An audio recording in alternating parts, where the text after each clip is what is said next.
putting a bow around the Trey Taylor commitment. We hit on this a little bit at the Zipline show on Thursday night, but wow. I mean, give Matt Rule, Dana Holgerson, and this staff a lot of credit with how they've executed this plan at quarterback to go from Dylan Raiola to Dayton Raiola to TJ Lateef to now Trey Taylor, who is a borderline 5-star prospect. Yeah, he could become a 5-star prospect before it's all said and done, right? Yeah, he's number 40, and I know our top 32 are 5 stars. Okay, the other guy you got to give credit to is Glenn Thomas because of Trey Taylor's comments. He speaks correct me if I'm wrong here, but it seems like we overlook Glenn Thomas sometimes.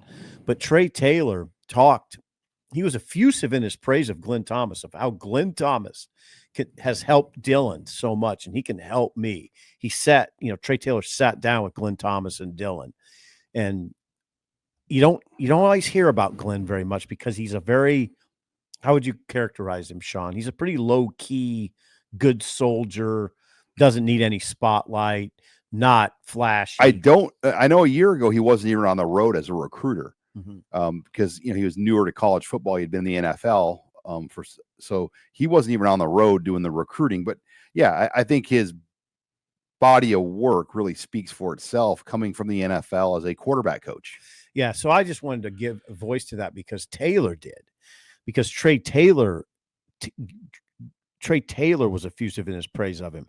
Now, our Brian Munson breaks this down really well. Brian did a great job of covering this.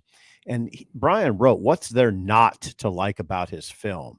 His eyes stay downfield, and while he is a pocket passer, he has mobility, but he's a throw first, run second quarterback, which is what you want. I'm always very skeptical of run first, throw second guys. You got to teach him how to throw. You don't want to deal with that, in my opinion. He assesses things quickly. Taylor does when it comes to his reads, according to Brian, and knows when to tuck and run it. Gets the ball out quickly. It's huge to me. It represents to me stability in a lot of ways. Like you have your quarterback plan set until 2027, much of it anyway, and that's big. That's big to me. Now we have to address the controversy. Yeah. So during his live video that he put out of his announcement in his school gym. He picked Nebraska, but before that, he kind of did an a rope-a-dope where he announced that he was going to Illinois, and I think everybody was kind of like, "Whoa, wait!" Put the Illinois hat on, and said, "I'm staying home." Then he took the hat and he threw it like a frisbee, and then he did the Nebraska thing. And I've done this job enough to know that 99.9% of the time, that type of thing doesn't work. It sounds cool in theory. I'm going to do this funny thing, but you don't sometimes realize how many people you're upsetting. I suppose. And Luke Altmaier's the Illinois quarterback, and he essentially said it was a cornball move. Here's what I would say, Sean. I give the kid some room here. He's young. He's a sophomore in high school right now. This falls under the category of youthful indiscretion. That he's a kid. He made a mistake. Move on. It's not. Come on. If you're getting after him on this, just give it a rest and understand. Yeah, this is a sophomore in high school. He got caught up in the moment.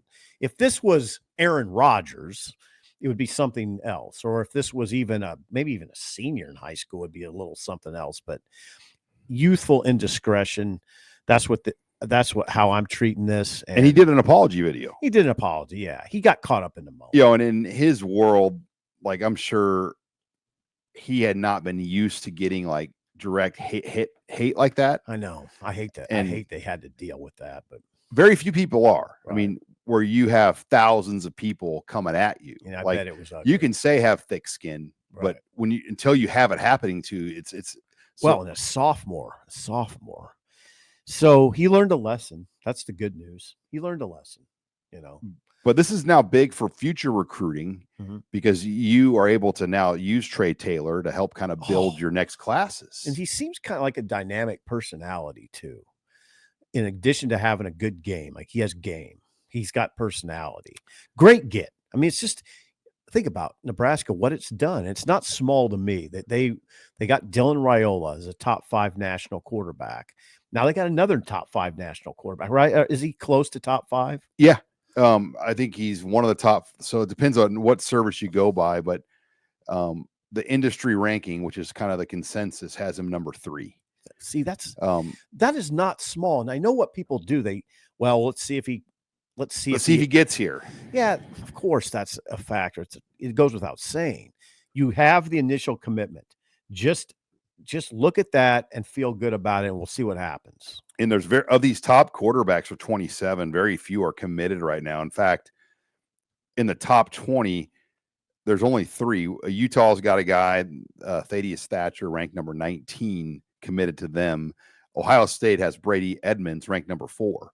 And then Nebraska obviously has Trey Taylor, ranked number 3. Nebraska can still go in and beat out LSU. It can beat out Texas A&M. It can beat out Illinois, which is right now, interest and excitement for Illinois football is as high as it's been in a long time. They have 18 starters back from a 10-win season. You had to beat that team out for an in-state guy. That's pretty good that you beat them out. I was thinking about this this year, Northwestern's in Lincoln. Well, when Trey Taylor is a senior, I believe Nebraska will be playing in Evanston that year. So thinking about a little field trip. We'll go watch Trey Taylor play on a Friday night. Okay. That'd be fun. You know what? I don't know their schedule, but a lot of high schools in Chicago, they play on Saturdays. Well, we hope he plays on Friday. So we hope he plays on Friday. Right. We'll go watch him play in Chicago at Carmel Catholic. Yeah, Carmel Catholic's at suburban Chicago.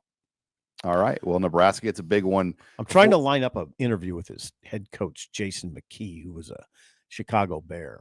Former Bear? Yeah. Played 9 years in the NFL.